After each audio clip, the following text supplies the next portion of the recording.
บกับเอกผู้พี่พีรยาหงเงินรับบทบาทเป็นทางด้านดาวเรือง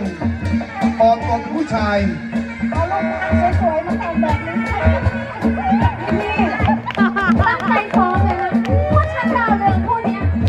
จะนำเพลงดาบเนี้ยไปฆ่าไอ้อ้อกันที่ราบได้เลยไปเลยเข้ามา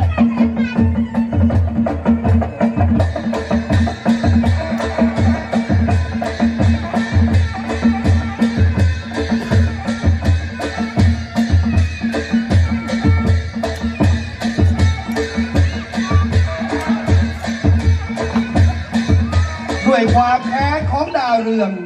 ผู้เป็นพี่วันลบ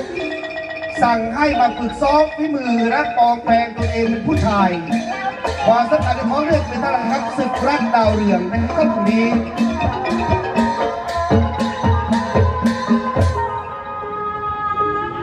จะทำเป็นหญิงตัวขอบคุณมากครับสำหรับมาลัยน้ำใจครับ